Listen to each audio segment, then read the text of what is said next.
Baiklah, Assalamualaikum warahmatullahi wabarakatuh. Perkenalkan, nama saya Sri Andini dengan NIM C1C0266 dari Prodi Akuntansi Universitas Jambi. Baiklah, pada kesempatan kali ini, saya akan membahas mengenai pajak penghasilan pasal 23 dan 26, di mana pokok pembahasan yang akan saya bahas yaitu tentunya akan membahas mengenai pengertian pajak penghasilan pasal 23, lalu tarif dan perhitungan pajak pasal 23 tersebut, lalu ada pajak penghasilan pasal 26 dan tarif serta perhitungan pajak pasal 26. Baiklah, lanjut kita ke materi yang pertama, yaitu pengertian pajak penghasilan pasal 23.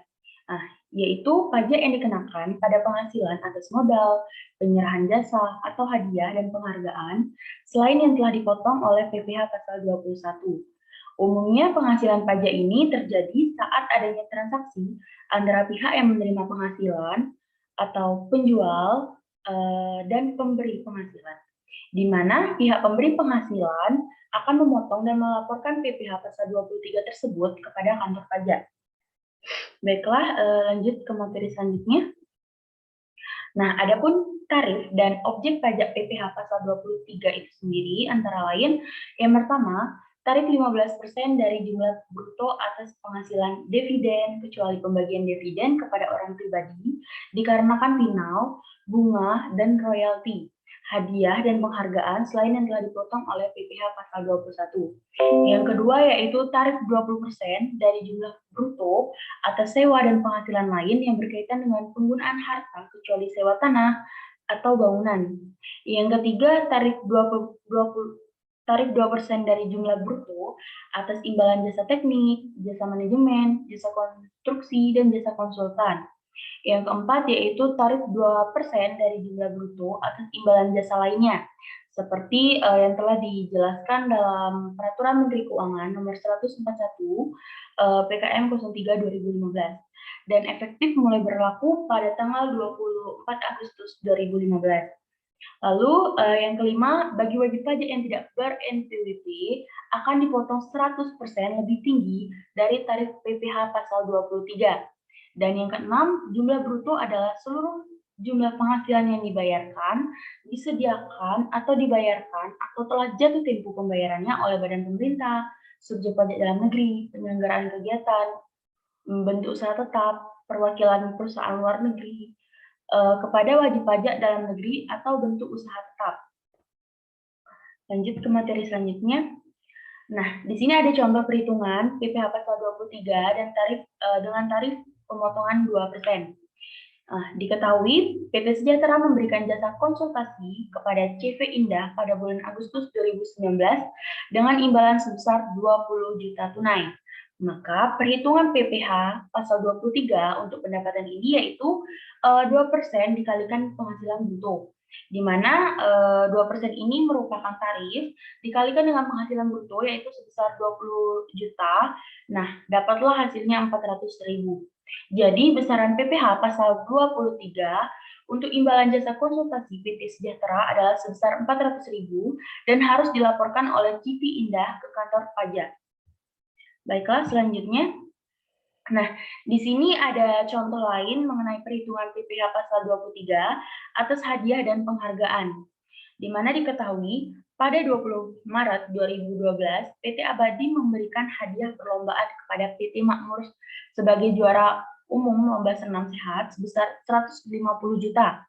Nah, maka di sini PPh yang harus dipotong 15% ini merupakan tarif, lalu dikalikan dengan penghasilan bruto sebesar 150 juta, jadi dapatlah hasilnya 22.500.000.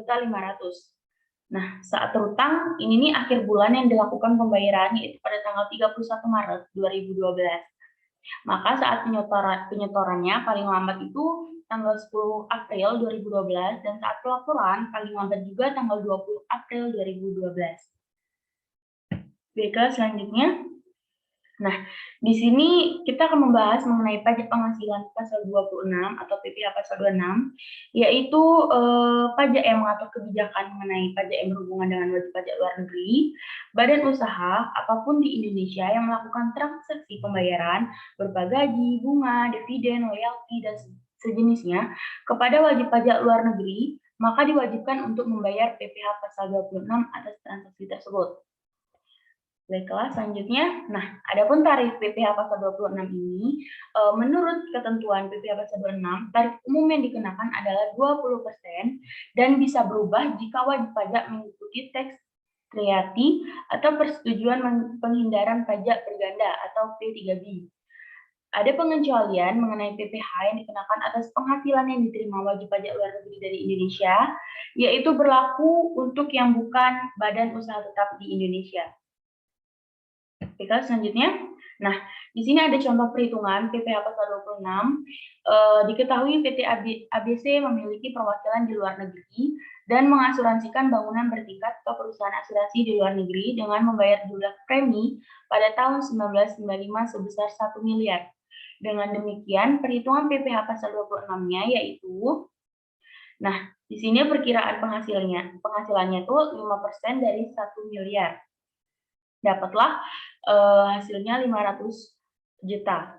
Jadi PPh pasal 26-nya yaitu 20% dari tarif dikalikan dengan perkiraan penghasilan yaitu sebesar 500 juta, dapatlah hasilnya 100 juta. Jadi 10% dikalikan dengan 1 miliar. Seringkali untuk memudahkan proses, PT ABC bisa saja ikut asuransi melalui perusahaan yang ada di Indonesia dengan membayar jumlah premi yang sama sebesar 1 miliar.